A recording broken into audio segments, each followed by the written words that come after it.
간단 소개를 드리면 현재 여기 6호관 아까 2층인가요? 1층인가요? 1층. 1층에 계시는 교수님이신데요. 2005년에 학교에 오셨는데 그 전에는 삼성 반도체에서 근무를 하셨고요. 학교에 오셔서 2012년에서 2013년도경에 이 반도체 제조하는 주요 공정을 컴퓨터 시뮬레이션을 하는 3차원 소프트웨어를 개발하셔서 그것을 상용화해가지고 실제 대기업에 납품을 한 그런 연구를 진행을 해오셨습니다. 우리나라 반도체가 세계 최고인데 그 최고에 도달할 수 있도록 멋진 연구를 해주신 것으로 판단이 됩니다. 그래서 교수님은 국가핵융합연구소와 그 다음에 기업체로는 중소기업이지만 경원 테크 그리고 전북대 그리고 부산대 충남대 등 산학연을 그대로 묶어서 잘 협력해서 이러한 성과를 이루신 것으로 판단될 수 있습니다. 큰 박수로 도대체 어떻게 이런 좋은 연구를 하셨는지 한번 오늘 들어보시기를 바랍니다. 큰 박수로 환영해 주시기 바랍니다. 네, 조금 전 소개를 받은 전북대학교 화학공학부의 임연호라고 합니다. 좀 이상한데 제목 자체도 좀 친숙하지 않은 용어들이시고 이게 얼마나 제가 어필할 수 있을지는 잘 모르겠습니다. 근데 제가 여러 가지 버전들이 있는데 지금 오늘 발표드릴 내용은 제가 여기 계신 분들 상황을 보니 제가 하고 있는 분야하고 조금 거리가 멀어서 작년에 제가 고등학교 영재반 학생들을 대상으로 제 강의를 한 적이 있어서 난이도를 좀 적절히 조절해서 만들어 왔습니다. 그래서 제가 여러분들 눈빛을 보고 난이도를 좀 조정해 가면서 뭐 언제든지 질문하셔도 무방합니다. 제 내용은 이게 디지털 트윈이라고 들어보셨을 텐데 그냥 간단한 거예요. 뭐 영화 보셔서 많이 아셨겠지만 아이언맨에서 설계하던 그런 시스템들이 요즘 최근 들어서 이제 챗GPT 뭐 이런 AI 인공지능들이 맞물려서 저쪽으로 지금 갈 수밖에 없지 않은가 하는 상황이고요. 저는 요거를 2000년대부터 학위 과정부터 또 포스닥 과정 뭐 통해서 이런 과정들을 쭉 연구를 해왔었는데 그때는 이게 이제 현장에서 받아들이기도 어렵고 그래서 좀 머뭇거렸는데 학교에 오게 된 후로 우연찮게 이 일들을 계속 진행하다 보니 기업체 니즈와 마저 떨어져서 요즘 좀 바빠졌습니다. 그래서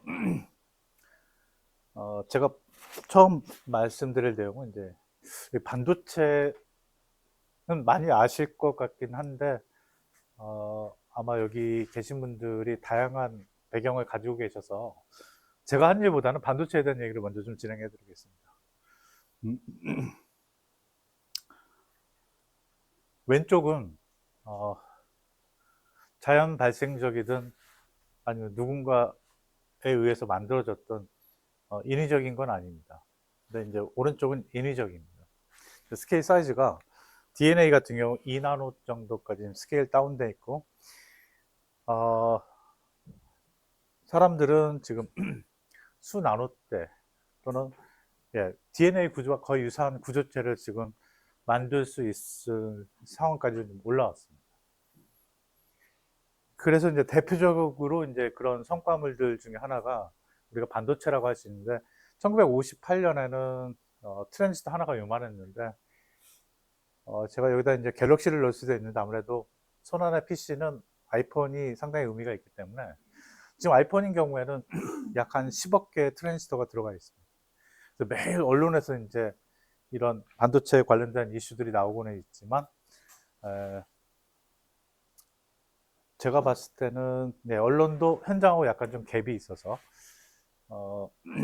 제가 느꼈던 그 다음에 현장 필드에서 지금 같이 제가 일하고 있는 부분들에서 좀 더 현장에 더 가까운 얘기들을 오늘 좀 말씀드리지 않을까 싶습니다.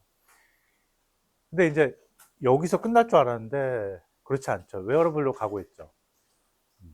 애플은 이제 비전 프로 가지고 왔고 구글도 뭐 안경을 만드네 마네 하고 있는데 지금 아직은 통용이 안 되고 있는데 이게 또 자동으로 넘어가네요. 죄송합니다. 예, 웨어러블까지 갈 것 같습니다.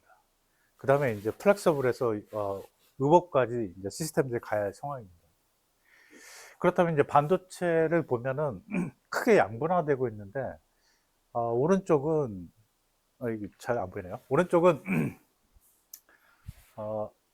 TSMC 그다음에 인텔이 기반으로 해서 지금 가고 있는 구조고요.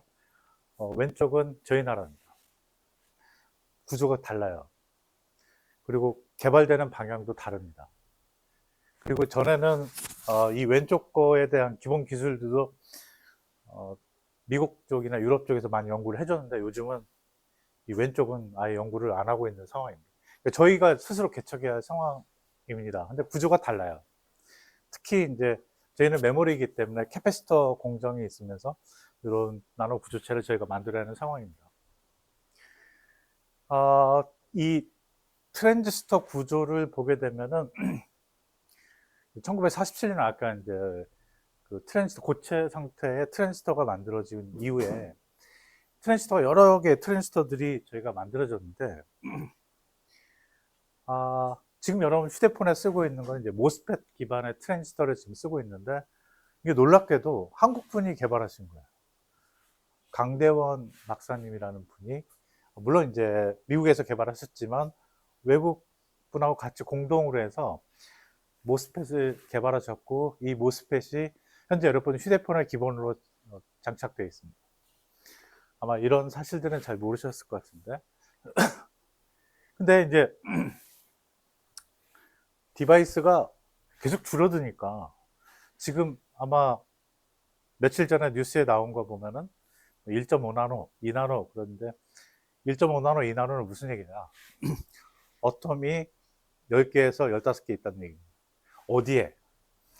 요 트랜지스터를 이루는 기본 유닛에 가장 작은 유닛에 한 15개 정도의 어텀이 있다. 그럼 이제 반문하시겠죠. 뭐 계속 줄이면 어디까지 줄일 수 있겠느냐?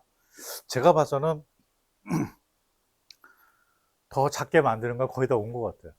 어텀 15개 붙여놨으니 그걸 구조물을 만들고 있는데 더 작게 만드는데 무슨 의미가 있겠어요. 그래서 이제 근데 여러분들은 아직도 휴대폰에 니드가 강해요. 제가 바라보는 관점에서는 차량에 블랙박스가 붙어 있잖아요. 근데 휴대폰에는 아직 블랙박스가 없어요.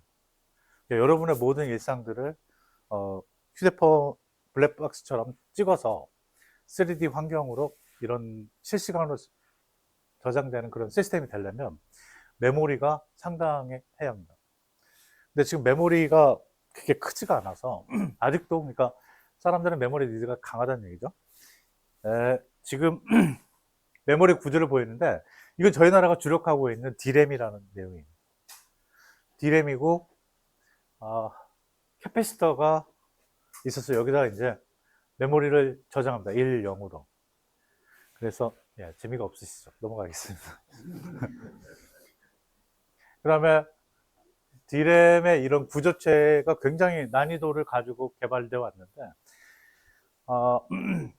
여러 가지 타입이 이제 D램의 발전사를 지금 설명드리는 건데 어쨌든 구조는 굉장히 저희 나라가 넘버원이 됐어요. 이 분야에 있어서. 근데 이제 좀 문제점들이 있죠. 자, D램 구조 같은 경우에도 아까 말씀드린 듯이 이게 이제 1, 0을 저장해주는 캐패시터인데 이 캐패시터가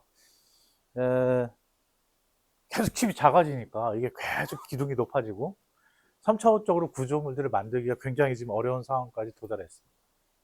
그래서 여기는 이제 주식에서 보시면 돈 되는 분야이죠. HBM이라고 많이 들어보셨을 거예요. 왜 HBM이 요즘 뜨고 있느냐? 여기는 이게 다 살아 계신데, HBM 많이 들어보셨던 것 같은데, D램을 이제 더 이상 작게 만들기 어렵잖아요. 그래서 사람들이 어떻게 생각했냐면, D램이 두께가 여러분 머리카락 정도 돼요. 머리카락 두께는 10에서 50 마이크로 정도 됩니다.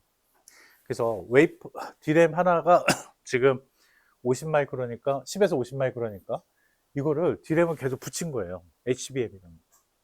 그러면은 이게 지금 1테라짜리인데 2테라, 3테라, 4테라로 쭉 증가하는 거죠. 근데 저렇게 붙이면 더 작게 안 만들어도 되는 거죠. 근데 두께가 너무 얇아요. 50마이크로, 머리카락 두께밖에 안 되니까 저걸 설사 여러 장 붙인다고 해도 아직도 두께가 얇은 거예요. 그래서 지금 반도체 회사는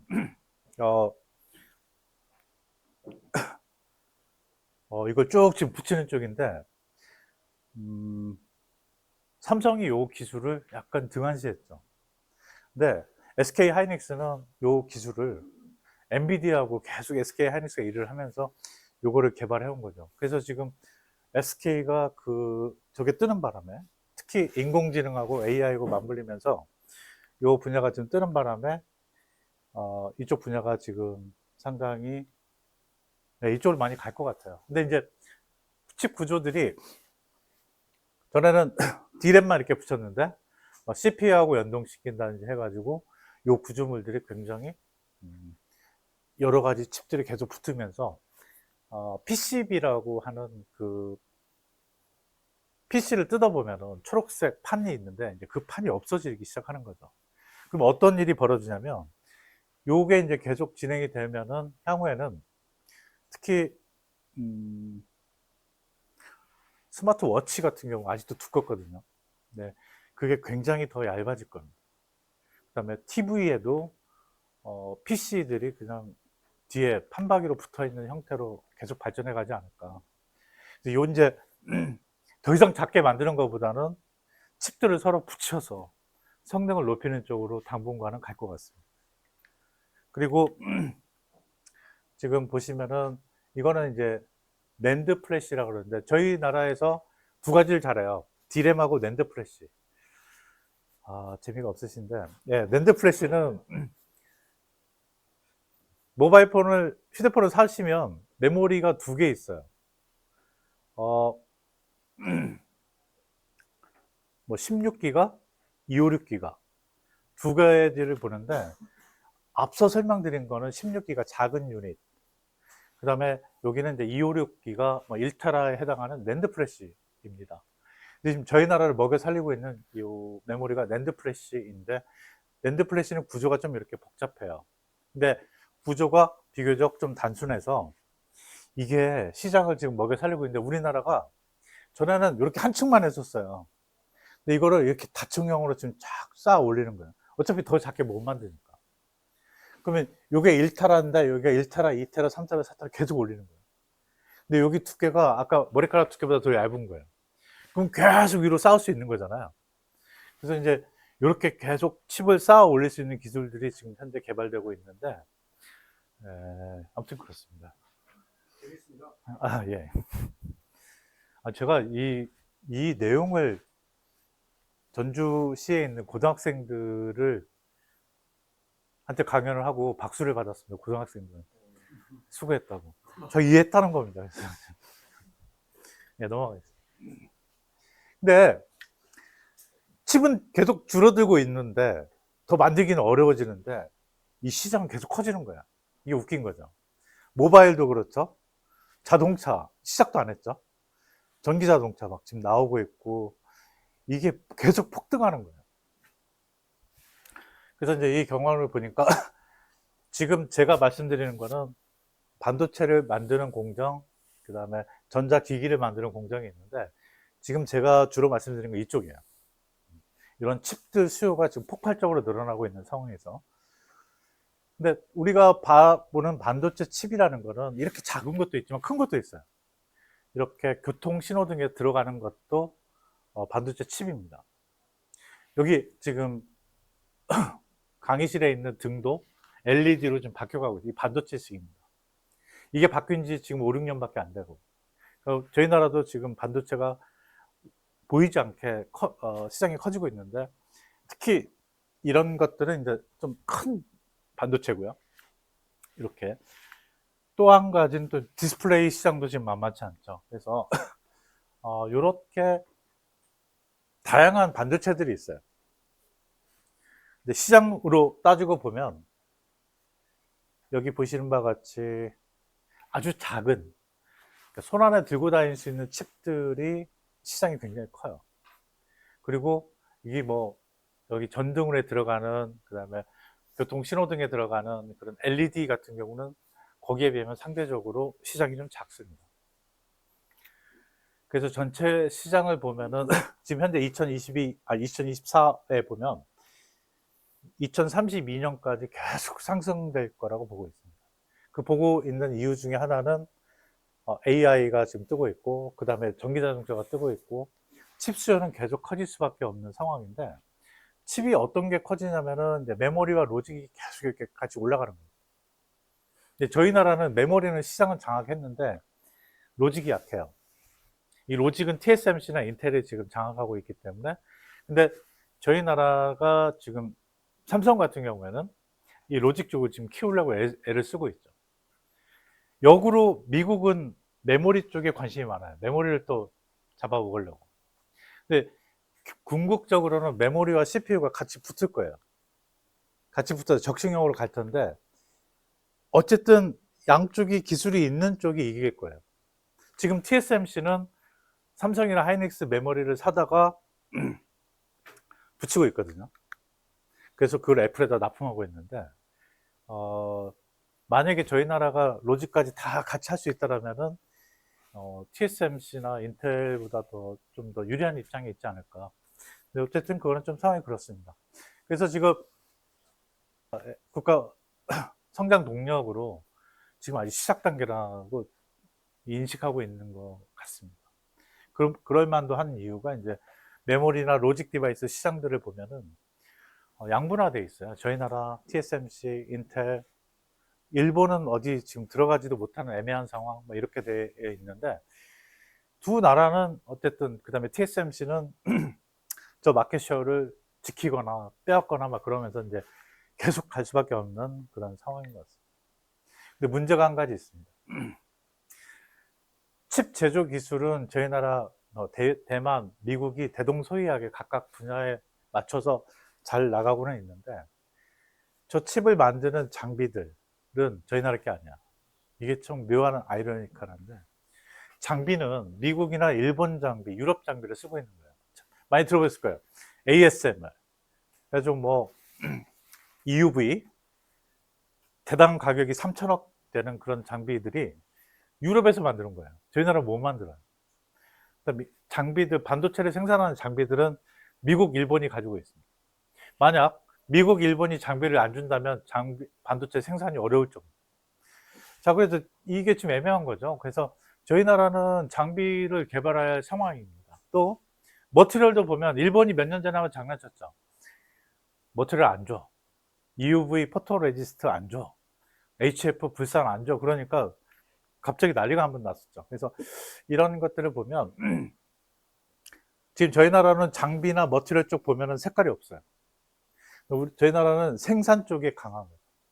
기반이 좀 약한데, 그렇다고 정부가 손 놓은 건 아니고 이쪽을 많이 키워왔어요. 머티리얼도 장비도 다 키워오긴 했는데,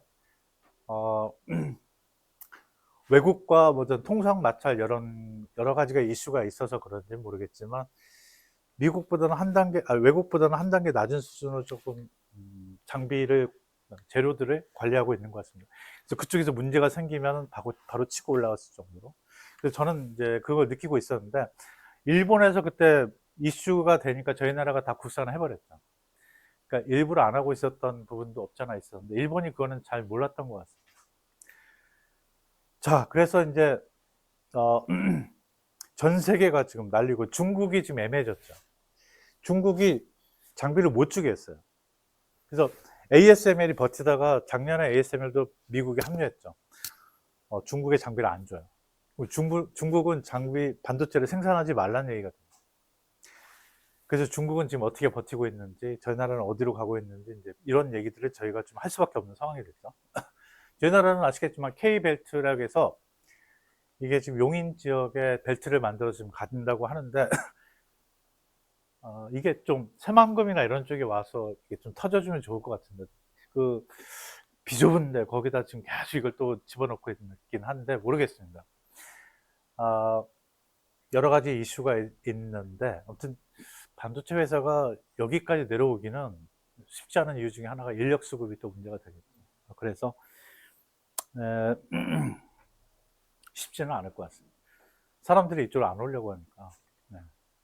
그래서 지금 저희 나라에 그런 특구들이 지금 이렇게 만들어져 있는데, 전주에는 반도체가 없는 것 같지만 그렇게 없는 상황은 아니고요. 제가 이거 몇 분까지 하면 되나요?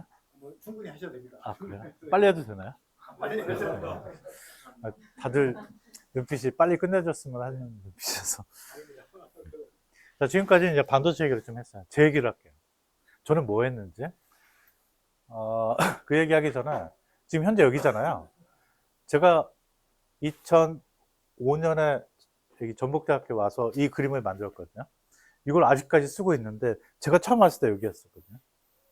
근데 진짜 거짓말 안 하고 이게 그대로 지금 가고 있어요. 이게 지금 아까 말씀드린 3D 이렇게 쌓고 있다라는 그게 지금이잖아요. 근데 제가 그렸던 제 그림은 아니고요. 근데 그때 그 당시에 토론에서 얻었던 결과들인데 스마트 칩이 나오고 몸에다 붙일 수 있는 뭐다. 그다음에 양자 컴퓨터가 나올 거고 바이오 일렉트로닉 우리 뇌와 같은 칩들이 이제 지금 만들어지고 있거든요. 아직 지금 걸음마 단계인 것 같습니다, 인류는. 그래서 지금 이제 시작 단계인데, 뭐, 저희 나라는 지금 이렇게 쌓아 올리면서 지금 버티고 있다. 당분간 이렇게 갈 것 같습니다. 아마 저희 세대까지 이렇게 가지 않을까 싶은데요. 제가 한 내용들 좀 말씀드릴게요. 제가 주제로 이제 디지털 트윈으로 칩이 눈에 보이지 않습니다. 너무 작아요. 그래서 전에는 얘를 쪼개서 하는데 웨이퍼 장당 가격이 소나타 한 대 가격입니다. 왜 그러냐면 웨이퍼 하나에서 USB 메모리가 한 2, 300개 나와요. 근데 USB가 비싼 것들은 몇만 원 하잖아요. 그럼 산수를 해보시면은 바로 자동차 한 대 가격이 나옵니다. 근데 이거를 잘 되는지 안 되는지를 하려면 쪼개봐야 돼요. 근데 전에는 SEM이라는 유닛을 가지고 했는데 SEM이 10나노 이하로 가면 해상도가 떨어져서 잘 안 보여요. 그래서 지금 TM으로 봐야 하는데 말이 안 되죠. TM으로 보면서 생산한다는 게 쉽지 않은 얘기입니다. 그래서 이제 삼성이나 SK 하이닉스, 인텔, 뭐 일본 회사들이 전부 다 컴퓨터로 가상으로 만들어 보고 가상으로 만들어 보고 그거를 칩으로 만들어 보자 이제 그런 이유가 됐어요. 전에는 제가 이거 가상으로 이렇게 시뮬레이션이 된다라고 얘기를 했어도 회사들이 관심이 없었는데 지금은 이제 분석하기 너무 어려워지니까 요즘은 좀 먹혀 들어가고 있는 것 같아요. 그래서 제가 해왔던 일들 좀 말씀드릴게요. 이유는 뭔지는 모르겠는데 얘가 자꾸 넘어가서 죄송해요. 여기 보시면 무어라고 들어보셨을 거예요. 인텔. 무어하고 여기는 그로브라는 분인데 케미컬 엔지니어예요. 물리학 쪽이고 전기. 이분들이 다 CEO였어요. 인텔 CEO. 지금은 이제 작고하셨을 것 같은데 이분들이 반도체 미국을 이끌고 갔던 이유 중에 하나는 기본이 튼튼했던 거죠. 기본이 튼튼했는데 저희 나라도 지금 보면은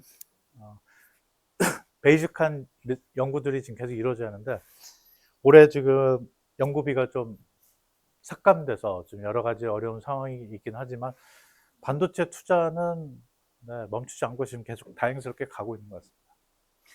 자, 이제 제가 말씀드린 거창한 이런 디지털 트윈 그림을 보여드렸는데 이거는 전주에 있는 고등학생들을 1시간 정도 강연을 해야 하는데 졸지 않게 하려고 제가 재미있게 각색을 한 부분인데 제가 말씀드리고 싶은 거는 반도체 공정을 아이언맨처럼 이렇게 가상으로 시뮬레이션 해보는 거예요.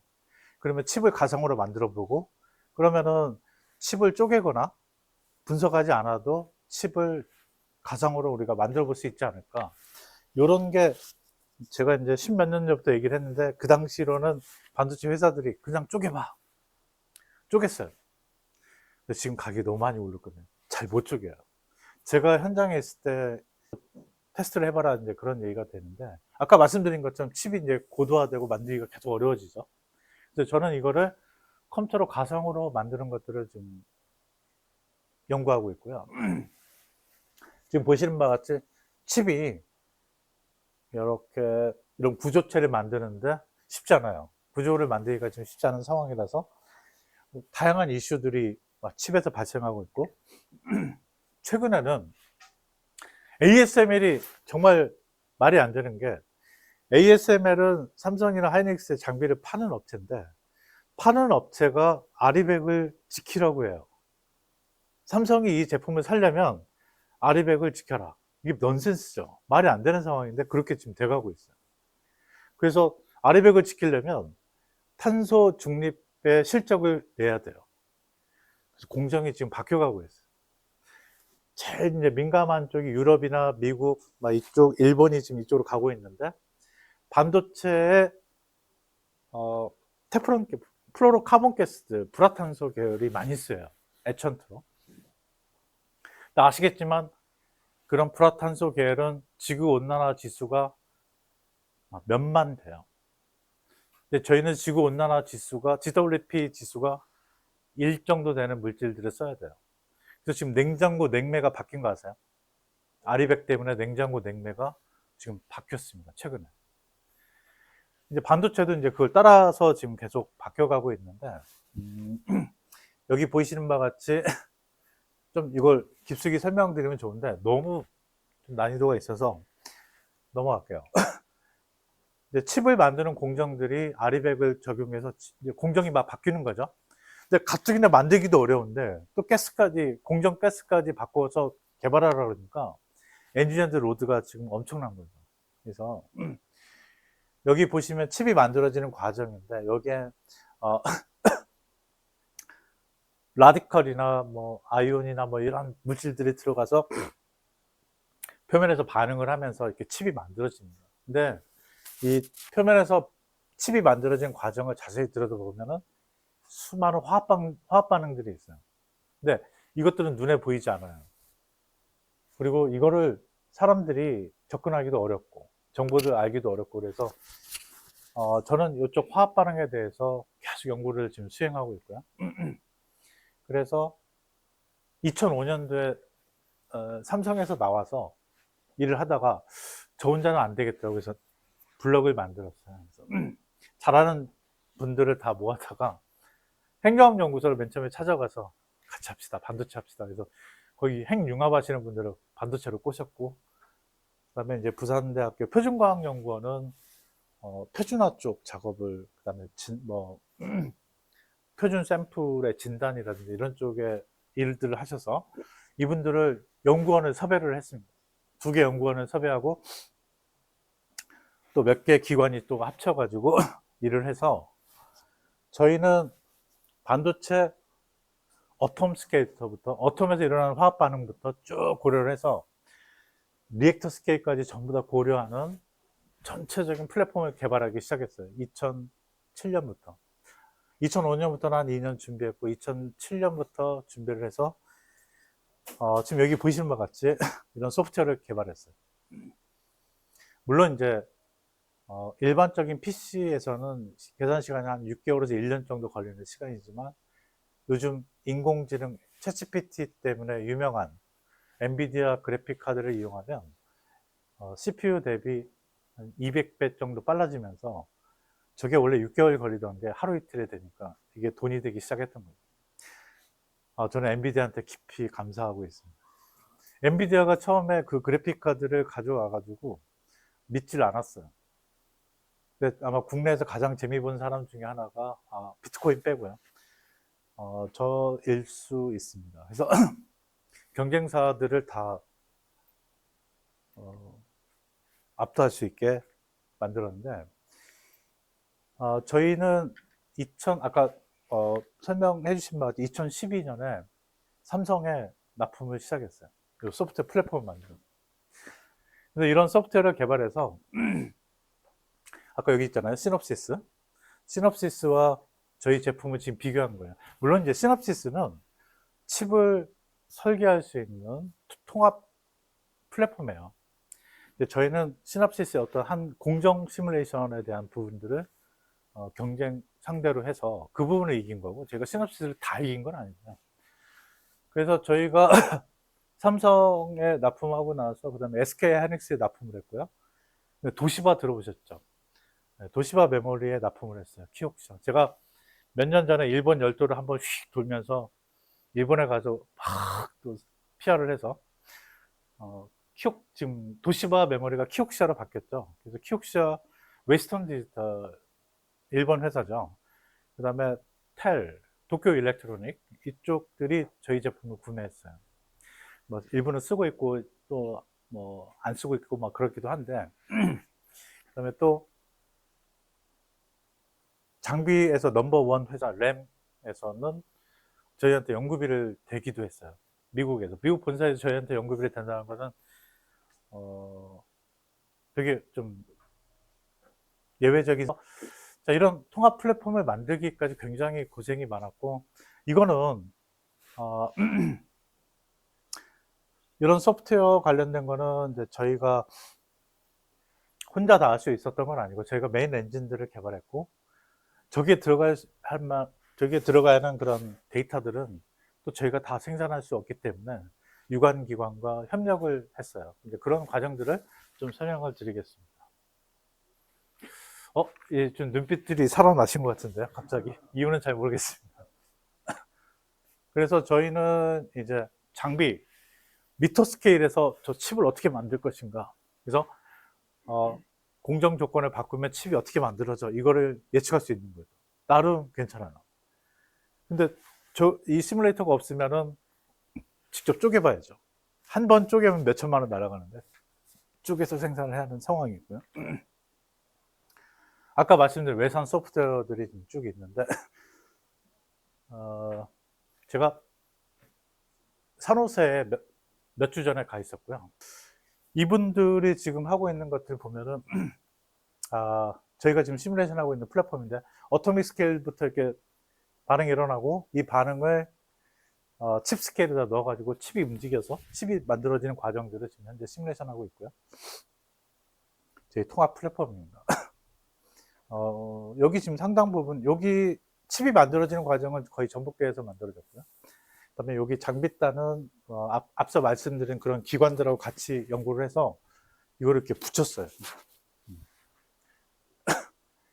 그러다 보니까 앞서 말씀드린 그 반도체에 쓰는 가스들인데요. 얘네들이 온도나 압력에 따라서 화학 반응이 일어나요. 그래서 칩이 만들어지는데 저 화학 반응이 어떻게 일어날지를 아무도 모르는 거예요. 그래서 저희가 이제 정부 지원도 받고 해서 얘네들이 어떻게 분해가 돼서 화학 반응이 일어날 것인가를 연구하기 시작했어요. 그래서 양자화학을 이용한 계산들을 저희가 함께 병행을 했고요. 그래서 이 반응이 어떻게 일어날 것인가를 저희가 지도를 만들기 시작했어요. 그리고 공개를 안 했습니다.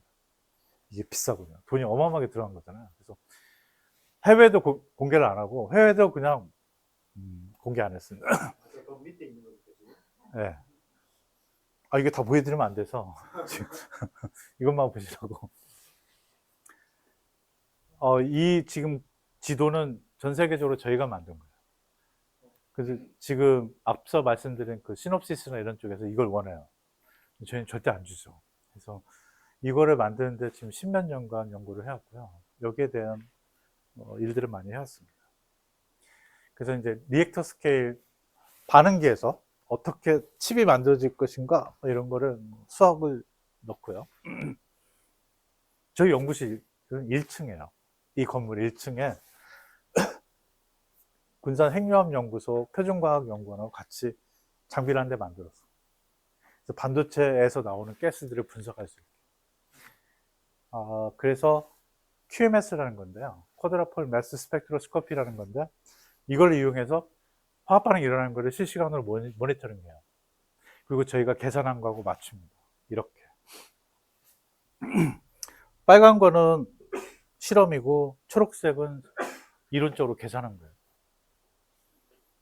근데 세계에서 또 하고 있는 일 중에 하나는 칩이 이제 이렇게 만들어지는 과정들을 3D 그래픽으로 만들어지는 코드들을 제가 좀 개발을 해왔고요. 이거는 이제 제가 박사 때 했던 일들이고요. 3차원 그래픽으로 시뮬레이션 되는 것들을 진행을 했고, 반응이 일어나는 것들을 계속 저희는 실험을 하고 있어요. 실험을 해서 저희가 이론으로 만든 거하고 디지털 트윈하고 실제하고 만드는 것들을 계속 실험을 하고 있는데, 그 이유는 삼성이나 하이닉스는 절대 저한테 데이터를 안 줘요. 그러니 제가 그들한테 데이터를 요구하지 않고 제가 만들기 시작한 거죠. 근데 그들은 요 장비가 없어요. 아니, 돈 주고 살 수는 있겠죠. 하지만 분석 능력이 좀 떨어지는 것 같아요. 그래서 여기 데이터들은 지금 다 논문화 돼 있어서 여러분들한테 한번 다 드렸는데요. 그래서 지금 실험과 저희가 이론을 맞추는 일들을 계속 지금 진행을 하고 있습니다. 좀 빨리 해야겠네요. 그 다음에 앞서 말씀드린 GPU. 이것도 제가 재미를 본 건데, 처음에 GPU가, 엔비디아가 GPU를, 타이탄 블랙 그 전 버전 쭉 있었죠. 그때는 CPU보다 한 3, 40배 빨랐거든요. 근데 비트코인이 가속되면서 엔비디아가 칩을 막 굉장히 집중해서 고도화해서 만들어서 지금 V100, A100이 나왔죠. 지금 인공지능에 쓰인 게 A100이거든요. 저희가 V100을, 테슬라 계열인 V100을 전북대에서 아마 저희가 GPU 서버가 제일 클 거예요. 장당 GPU 가격이 장당 한 1,000만 원 정도 되는 거를 몇십 장 가지고 있으니까.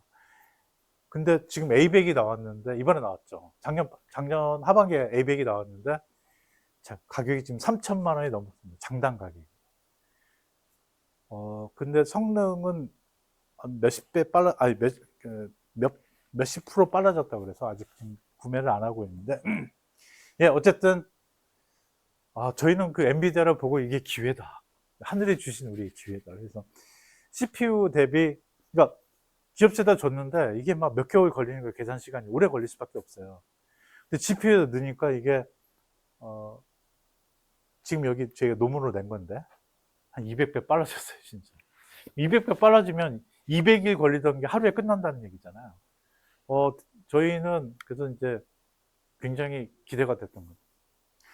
근데 엔비디아는 안 놀고 계속 칩을 개발하는 거예요. 그럼 저희는 가만히 있으면 계속 빨라져요. 그래서 반도체 회사들이 이제 저희 것들을 좋아하기 시작했어요. 그래서 아까 시놉시스나 뭐 이쪽하고 아까 말씀을 드렸는데, 시놉시스는 저런 복잡한 케미스트리를 구현을 못했어요.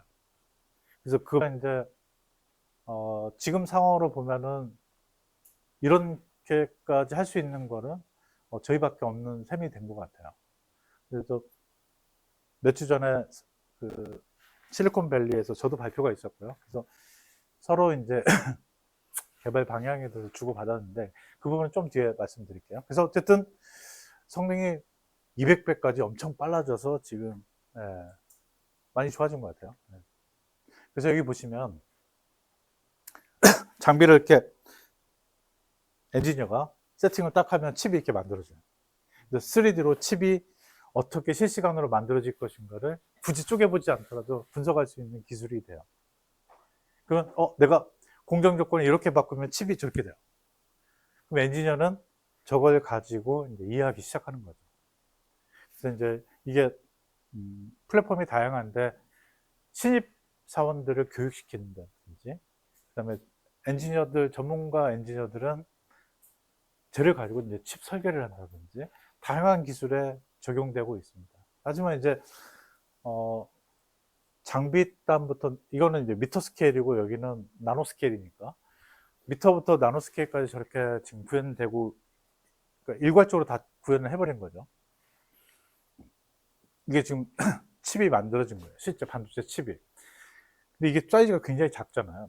이게 다 쪼개봐야 하는데 안 쪼개보고도 이렇게 쭉 해주는 거예요. 예측을. 그러면은 지금 왜 이렇게 칩이 이렇게 만들어지고 이 칩을 이렇게 만들려면은 어떻게 하고가 가상으로 디지털 트윈이 되는 거예요. 가상으로 칩을 만들어 볼 수 있는 거예요. 근데 만약에 이런 게 없으면 쪼개봐야죠. 실험하고 이렇게 됐나? 저렇게 됐나? 근데 이 TM 보는데 시간이 걸려요. 그래서 전에는 엔지니어들이 그랬거든요. 200배 빨라져서 하루에 되잖아요. 근데도 엔지니어가 뭐라 그랬냐면 실험하는 게 빠르다. 실험은 하루면은 결과가 나오니까. 근데 지금 이제 TM을 봐야 하잖아요. TM은 하루 만에 안 되거든요. 지금 며칠, 하루 만은 안 되는 것 같아요. 그래서 이제 그런, 얘가 이제 좀 어느 정도 자리를 잡을 수 있는 그런 모멘텀이 됐다. 칩이 만들어지는 과정들을 시뮬레이션 하면서. 그래서 여기 보면은, 반응 리액턴트들을, 반응물들을 이렇게 바꿔주면 칩이 만들어진 형상들이 이렇게 달라진다. 그래서 이게 저희가 이제 같은 그룹들과 실험을 해서 저희 시뮬레이터가 이거를 예측을 한 거예요. 이런 과정들. 그 다음에, 여기 보시면은 가스를 이렇게 바꾸면, 이렇게 막히기도 하고 형상이 막 자유롭게 변하는 거예요. 자, 이런 것들이 만약에 리얼 월드를 반영할 수 있다면 엔지니어들은 시행착오를 굉장히 줄일 수 있는 기반이 되고요. 상당히 매력이 있을 수밖에 없는 상황이 됩니다. 근데 과연 이런 케미스트리의 정합도가 얼마나 높을 것인가는 저도 잘 모르겠어요. 계속 지금 삼성이나 하이닉스와 계속 과제도 하면서 계속 가고 있습니다. 그래서 지금 최근까지 했던 일들은 장비 회사가 시간이 얼마나 남죠. 그래서 이렇게 칩이 만들어지는 과정을 시뮬레이션 해서 지금 니네가 납품한 장비로는 이 칩은 만들어질 수 없다라는 것을 이론적으로 증명하는 일들을 계속 해와서 지금 여기는 이제 칩이 만들어지는 과정들이 이게 반드시 내려갔으면 좋겠는데 그렇지 않죠. 원하는 방향으로 칩이 안 만들어져요. 일반적으로. 그러면 이게 원하는 방향으로 내가 칩을 만들려면 어떻게 하느냐? 답이 없죠. 그러니까 시행착오를 하는 거예요. 뭘 바꿔라, 뭐 바꿔라, 뭐 바꿔라. 하루 종일 엔지니어들이 하는 게 바꾸는 거예요. 근데 웨이퍼도 이제 많이 안 주는 거죠. 비싸니까. 지금 이만하니까. 그러니까 이제 시뮬레이션을 통해서 가상으로 한번 해보고 실험을 줄여야겠죠. 몇 년 전에는 이제 갑자기 이게 반드시 막 만들어지지 않는데 이렇게 휘어지는 거예요. 원인을 모르죠. 그래서 저게 왜 휘어지는가를 제가 이제 시뮬레이션을 해가지고 이게 지금 낸드 플래시예요. 낸드 플래시 아까 말씀드린 그 낸드 플래시 공정을 저희가 전산부사했던 결과이고 원인들을 밝혀내고 칩이 잘 생산되고 있죠. 아까 HBM 했었죠. HBM에서 TSV라고 굉장히 깊게 홀을 파야 돼요. 지금 요즘 그게 핫 이슈예요. HBM 공정입니다. 이렇게 지금 칩이 만들어지는 과정을 3D 그래픽으로 공정이 어떻게 해야 HBM이 잘 만들어지고 이런 것들을 지금 시뮬레이션 해서 엔지니어들한테 지금 도움을 주고 있죠. 그 외에도 다양합니다. 칩들을 만들어지는 과정들을 3D로 저렇게 해서 어떻게 우리가 원하는 칩 사이즈를 만들 수 있느냐 뭐 이런 것들을 시뮬레이션 해서 현장에 피드백하고 현장은 저 결과를 이용해서 그러니까 거의 가상현실이죠. 가상현실로 칩을 만들어 보고 어떻게 해야 우리가 원하는 칩이 만들어지는 거를 알아볼 수 있는 거죠. 그래서 저희 소프트웨어를 이용하면은 칩을 만들어 볼 수 있어요. 처음부터 쭉 만들어 가지고 칩 전체 구조를 만들어 볼 수 있죠. 이게 마지막인데요. 이거는 이제 몇 주 전 산호세에서 개발 방향에 대해서 저희가 많은 얘기를 했는데 여기 사장들 다 만났어요. 사장들이나 뭐 밑에 엔지니어들 만나서 얘기를 해보니까 가상현실이 리얼 월드하고 안 맞잖아요. 그래서 저희가 지금 같이 모두 다 뭘 하고 있냐면 가상현실, 그다음에 리얼월드 안 맞으니까 이거를 AI에 인공지능에다가 AI에다가 학습을 시키는 거예요. 그래서 학습시켜서 그걸 엔지니어한테 지금 피드백 해주는 쪽으로 지금 현재 개발이 이루어지고 있어요. 그래서 지금 이게 반도체 장비 제 마켓쉐어 1위인 램 리서치 쪽이고 이게 어플라이드 머티리얼스 이 두 장비 회사가 지금 현재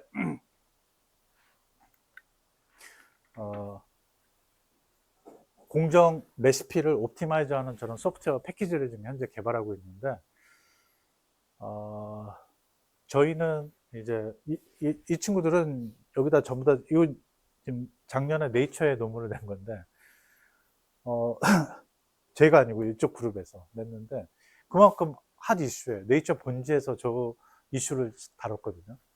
그래서 그러니까 반도체 디지털 트윈과 리얼 반도체 칩이 잘 안 맞고 그 잘 안 맞는 거를 또 AI한테 학습을 시켜서 누가 먼저 칩을 더 잘 만드나 이쪽으로 지금 세상이 가고 있고 저희도 이제 그쪽으로 지금 AI하고 같이 가서 맞물려서 근데 아까 말씀드린 바와 같이 외국 쪽은 화학 반응을 다루지 않고 있고 저희가 거의 유일하죠. 화학 반응을 실제적으로 다 다루고 있어서 이 시장을 좀 완전히 선점하고 싶은데 그렇게 뭐 호락호락한 것 같지는 않습니다. 그리고 저희가 기술이 아무리 있다고 하더라도 자본으로 밀어내면 또 얘기는 달라지더라고요. 그래서 지난 2012년부터 많은 경험들을 좀 본의 아니게 하게 됐는데 저는 이 기술들을 서울에 있는 한 회사에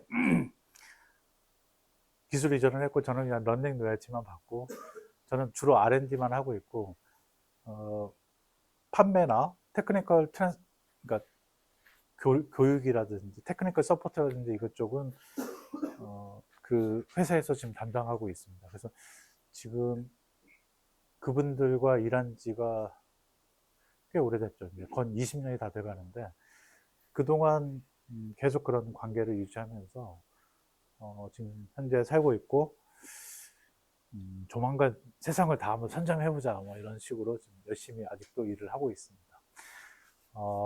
좀 되게 고민이 좀 됐었거든요. 이 분야를 어떻게 내가 설명할 수 있을까. 근데 작년에 그 오디세우스라는 그 영재반 프로그램에서 고등학생들을 이해시키고 막 학생들이 박수를 치더라고요. 저 외산 소프트웨어 경쟁에서 막 그래서 아무튼 오늘도 좀 난이도를 저 나름대로 조정을 했는데 보통은 이 강의가 한 서너 시간 돼요. 저 하나하나 다 설명하면 서너 시간 되는데 깊숙한 부분을 설명하지는 못한 부분이 없잖아 있지만 뭐 시간은 예, 제 발표는 여기까지고 혹시 뭐 궁금사항 있으시면 아무거나 보시면 두 가지만 좀 질문을 좀 드리려고 그러는데 하나는 삼성전자가 잃어버린 10년 그러면서 이제 mem콘 그 2024에서도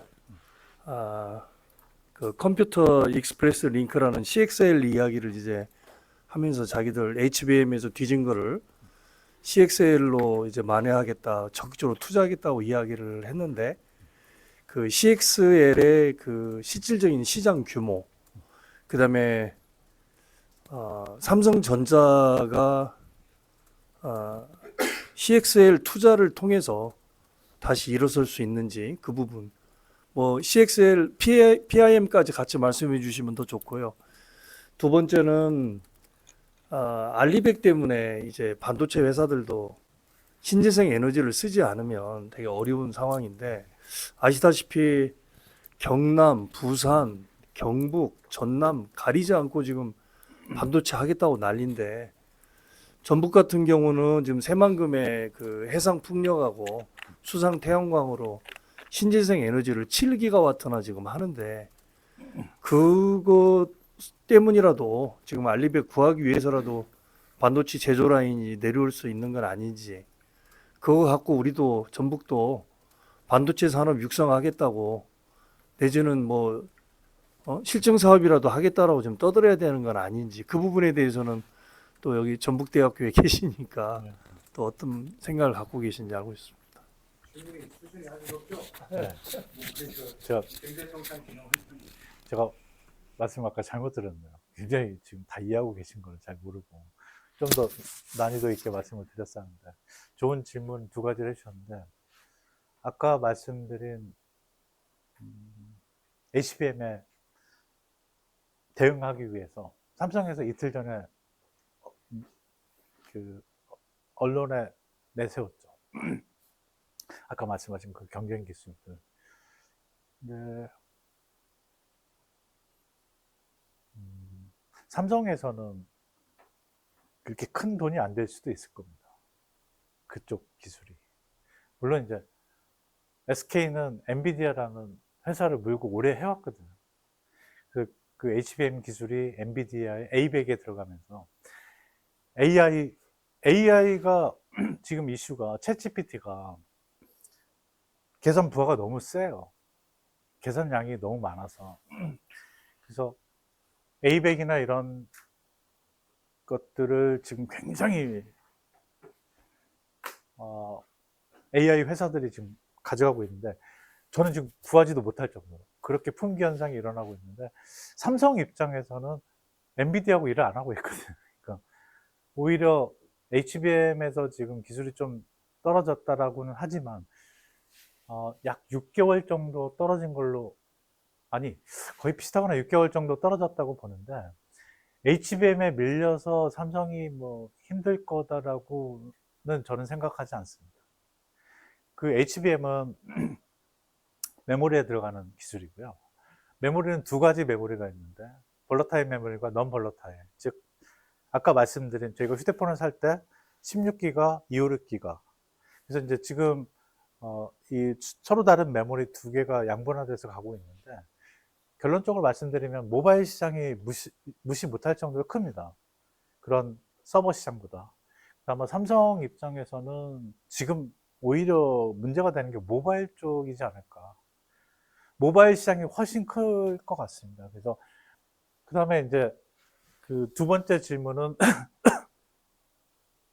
삼성이나 이쪽을 메모리 회사들을 반도체 회사들이 전라북도에도 와야 하는 게 아닌가.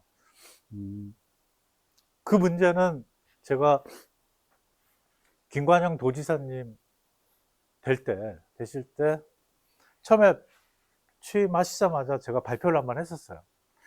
전라북도도 반도체 할 수 있다. 어떤 반도체냐면 좀 다른 반도체다. 그래서 왜 여기도 할 수 있는데 왜 못하느냐라고 말씀을 드렸더니 아니 전라북도에 무슨 반도체 시설이 있느냐. 기반이 없다라고 말씀하시더라고요. 저는 그때 좀 설득을 드렸거든요. 아니다. 지금 광전자라든지 오디텍이라든지 센서 시장으로 보면 아까 말씀드린 바와 같이 반도체가 크게 두 가지인데요. 큰 센서, 아주 작은 것과 이렇게 이런 대형 조금 큰 반도체가 있는데 이런 반도체는 전주가 메카예요. 이를테면은 자동차에서 요즘 그 낮과 밤을 제가 인식을 하거든요. 그런 광학 센서 같은 경우 이런 것들은 전주 봉동에 있는 쪽이 매출 규모가 꽤 나가고 있습니다.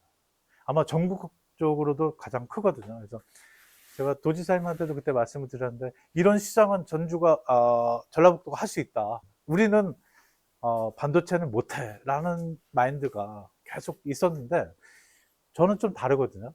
그래서 저는 새만금에다가 이런 전라북도에서 할 수 있는 반도체, 특화된 반도체를 하자고 도지사님께 1년 전에 발표를 한번 했었어요. 그리고 도지사님도 그때 관심을 보이긴 하셨는데 지금도 노력 중입니다. 그래서 저희가 그런 유틸리티들을 가져올 수 있다면 좋지 않을까. 그런 실례로 제가 예를 들었던 게 벨기에에 아이맥이라는 시설이 있습니다. 그러니까 벨기에는 굉장히 작은 도시거든요. 조그마한 도시인데 거기에 아이맥이라는 연구소가 하나 들어선 거예요. 근데 머리를 잘 쓴 게 삼성, 인텔, TSMC가 모두 다 거기 와서 같이 칩을 개발하는 거예요. 가장 작은 칩을 거기서 제일 먼저 만들어 볼 수 있게 기반을 만들어 놨어요. 그러다 보니까 모든 삼성, TSMC, 인텔이 와서 거기서 칩을 개발하는 거예요. 그러니까 삼성이 지금 생산하고 있는, 인텔이 생산하고 있는 칩보다 몇 년 후 거를 미리 여기서 개발해보는 그런 칩을 거기다 공장을 만들어 놔서, 공장이 아니죠. 연구소죠. 근데 그 벨기에 그곳이 매출이 굉장하더라고요. 그걸로 인해서. 그 일대가. 거기에 인프라들, 그다음에 기업들이 막 들어오면서. 그래서 아까 말씀하신 바와 같이 새만금은 지금 풍력, 태양력 기반 알리백이 지금 갖춰져 있거든요. 그래서 뭐라고 확답은 못 드리겠지만 제가 몇 주 전에 산호세에서 느꼈던 건 알리백 그 열기가 강합니다. 아마 반도체도, 그러니까 그날 그러니까 그 일주일 동안 발표한 것 중에 하나가 반도체가 아리백에 대응하려면 공정이 어떻게 가야 되나. 다 난리가 난 것 같습니다.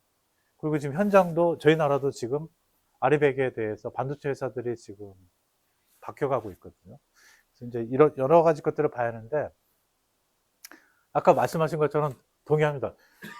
반도체가 다양한 반도체가 있거든요. 그래서 저희한테 맞는 반도체를 저희가 전라북도에서 한다면 되지 않을까. 근데 경기도에서 아까 K밴드 만들어가지고 지금 경기도에서 하고 있는 반도체를 여기서 하겠다면 말이 안 되는 거예요. 전라북도에서 하고 있는 차량용 센서들, 반도체거든요, 다. 그런 시장들을 좀 키워갈 수 있으면. 근데 다른 곳에서 부산도 파워 반도체 한다고. 그러니까 전기 자동차가 있으니까 이제 파워 반도체가 필요한 거잖아요. 그래서 지금 파워 반도체 한다고 부산이 난리가 났었는데 저는 도지사님한테 그때 그렇게 말씀드렸어요. 부산은 파워 반도체 한다니까 하자. 아무도 잘 못하는 센서나 이쪽을, 광반도체나 이쪽 센서 쪽을 저희가 선점한다면 그 아이맥처럼 모든 센서를 만들어 볼 수 있는 걸 새만금에 만든다든지 이렇게 그런 큰 그림을 그려놨을 때 저희도 반도체의 그런 것들을 좀 살릴 수 있지 않을까. 제가 답변이 좀 길었습니다. 현재는 제가 네. 2차전지 특구 지정 받은 다음에 지금 이제 바이오 특구 지정을 받기 위해서 지금 5월달에 이제 시작을 하고 그 마지막 그거 끝나고 나면은 이제 6월에 또 방산 포럼 하고 그러면서 이렇게 또 이 모빌리티로 가고 좀 이런 좀 트랙인 것 같은데요. 그 정읍에 있는 그 저 원자력 연구원 방사선 첨단 연구소에서도 요 반도체 관련된 것들을 좀 하고 있고 또 더더욱 교수님은 이쪽 부분에서 이제 그걸 하고 계시고 또 OCI 그룹이 익산하고 군산에서 또 그 저 반도체 저 실리콘 그 하는 것도 좀 하고 있고 아까 말씀하신 광전자라든가 이런 것들을 한번 갖고 한번 좀 기치를 왜냐면 제 개인적으로는 바이오 방산 그런 것보다는 2차 전지 어차피 소부장을 한다면은 2차 전지 테스트하는 장비도 반도체 장비하고도 많이 또 연구도 하고 그러기 때문에 좀 생태계를 같이 좀 이렇게 이끌어 간다는 생각으로 한번 기치를 걸고 한번 하시면 저희 그 경제통상진흥원에서도 열심히 지원을 해드리겠습니다. 도지사님 1년 전에 열심히 설득을 했는데 제 일이 바빠서 요즘은 딴 생각 못 했는데 맞아요. 제 생각은 방산도 로켓도 날아가려면 센서가 있어요. 그러니까 방산형 센서라든지 이런 것들이 다 되려면 2차 전지도 센서가 있어야 돼요.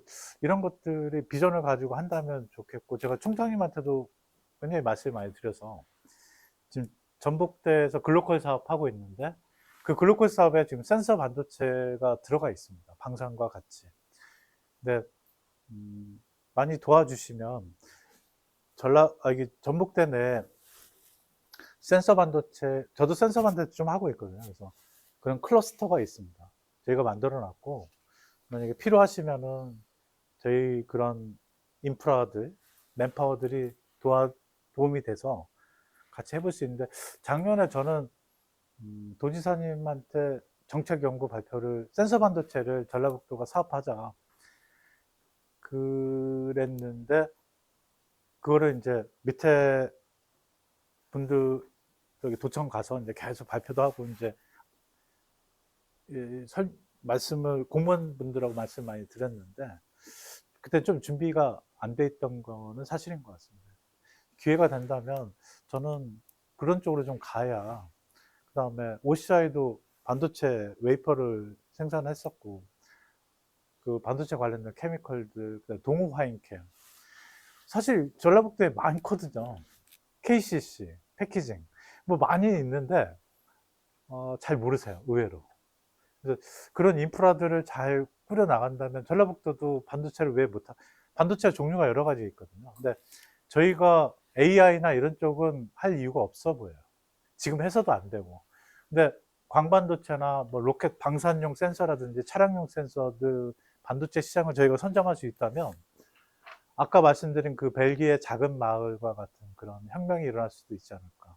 조심스럽게 한번 말씀드려봅니다. 우리 여기 안 과장님이 올릭스 근무하시거든요. 많은 질문이 관련이 있을 것 같아서.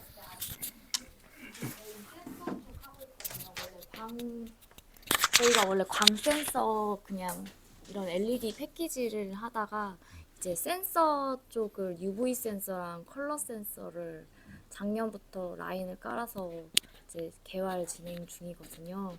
그래서 앞으로의 뭐 전망이라 그거보다도 혹시 이제 올릭스에서 개발하려고 하는 네. 예를 들어서 제품이 있는데 오늘 이제 말씀해주신 이런 그 시뮬레이터를 이용해서 그 과정을 좀 이렇게 이렇게 구현을 한다든가 이렇게 해주실 수는 없는 건지. 뭐 그것도 되고 저는 연구를 2개를 하고 있어요. 이거하고 또 센서도 좀 연구를 하고 있어서. 그러면 센서도 이렇게 시뮬레이션으로 이렇게 볼 수가 있을까요? 지금 이제 어떤 센서를 하실지는 대충 그림이 그려지는데 네. 센서가 어려워요. 네. 그래서 좀 인내력이 필요한 한 10년은 해야 뭐가 하나 나오지 않을까요?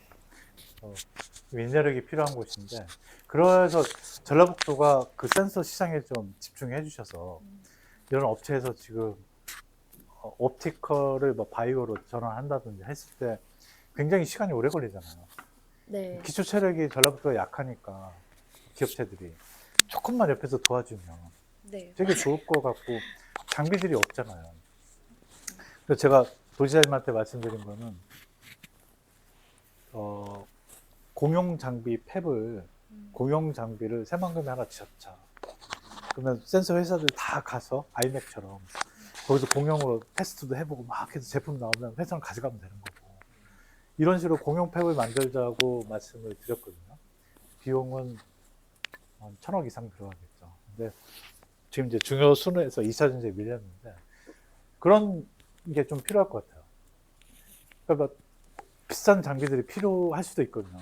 네, 지금 현재 1000나노 파장대를 측정을 해야 되는데 그 장비를 지금 못 찾아서 그 성대 어디에 광기술원에 하나 있고 그래서 지금 그것도 확인 중에 있거든요.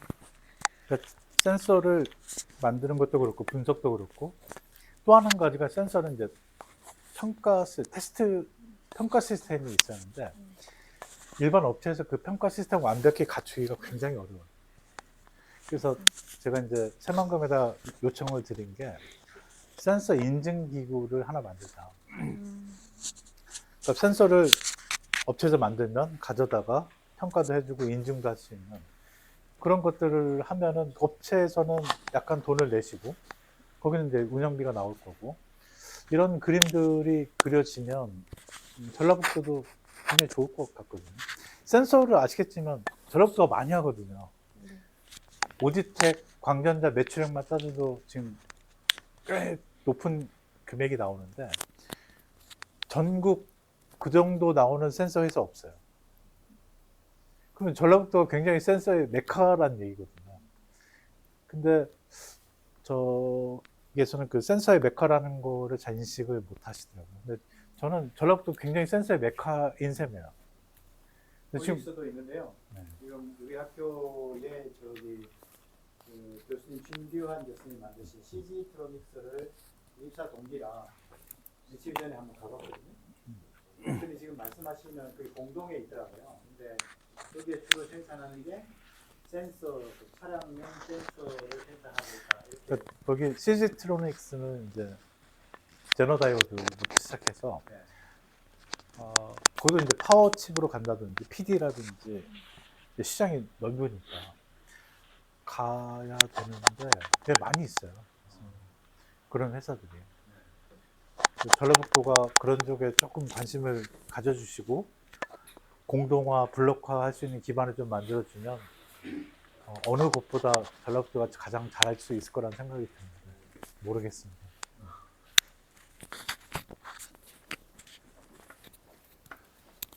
혹시 뭐또 다른 질문 있으시면 해주시기 바랍니다.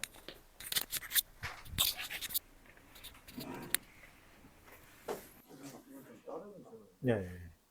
아까 이제 반도체 네. 반도체 이제 변천 과정을 이제 처음에 초기에 말씀해 주셨는데 마지막에 이제 생체 바이오 쪽 칩인 것 같은데 요즘에 이제 뉴럴링크라는 이슈가 나오면서 네. 이제 그 부분이 이슈가 되었는데 이게 실제로 어느 이제 개발 단계고 이제 뭐 저희 나라나 아니면 이제 교수님께서 보시기에 그거에 대한 전망이나 아니면 뭐 기술에 뛰어드는 어떤 상황들이 이제 뭐 일론 머스크 정도만 있는 건지 아니면 많은 어떤 반도체 기업들이 좀 각광을 하고 있는지 좀 궁금해서 여쭤보게 되었습니다.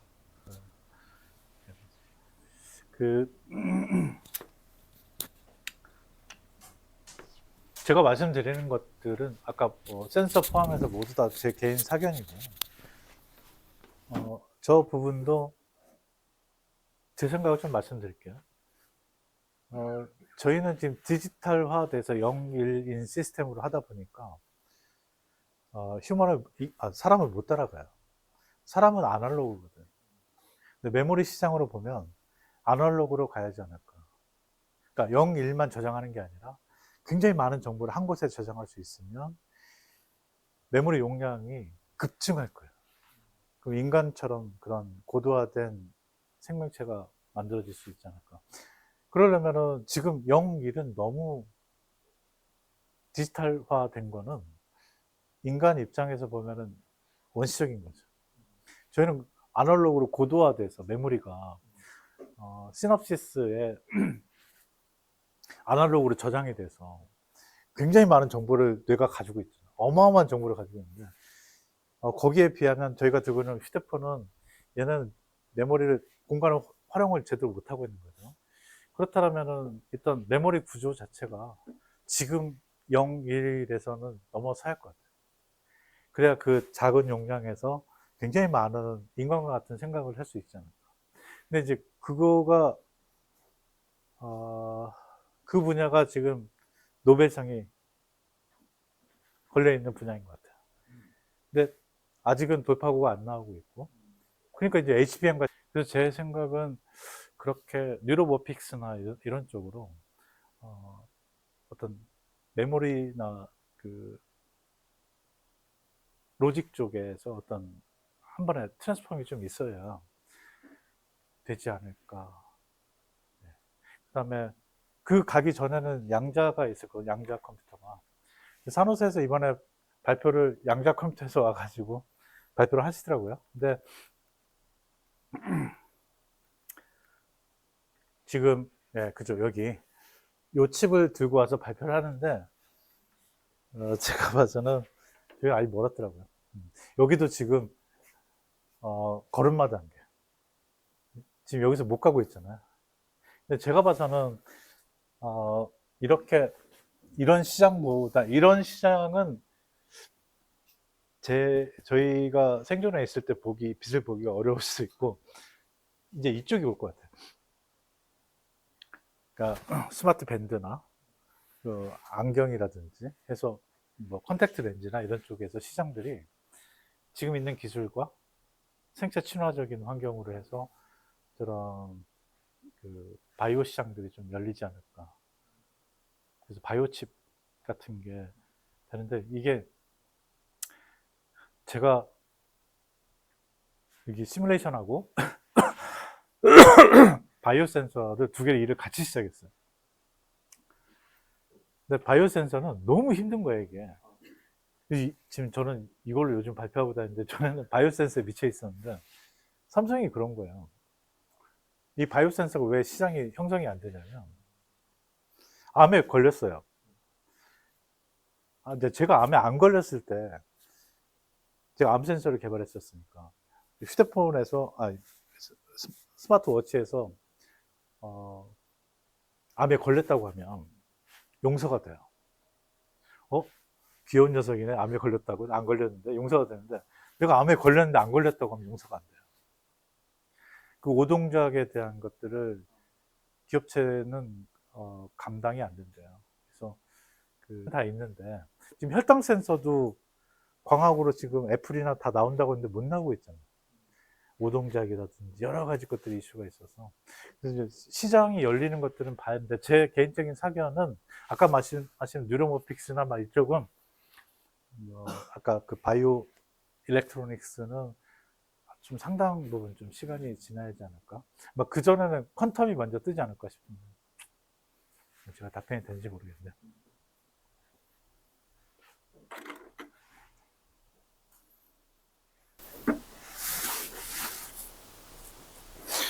질문 어떠십니까? 네, 없으시면 오늘 수업은 어땠습니까? 아주 제가 이제 디지털 트윈이라는 얘기는 저는 원래 산업공학과에 있어서 뭐 스마트 팩토리 또는 뭐 스마트 시티 이 정도를 디지털 트윈을 한다고 했는데 지금 나노급으로 지금 만들어서 디지털 트윈을 한다는 새로운 개념을 오늘 들은 것 같습니다. 그런 측면에서 여러분들한테 많은 인사이트를 좀 드린 것 같습니다. 그래서 오늘 열정으로 강의를 해주신 윤현호 교수님께 큰 박수 부탁드리겠습니다.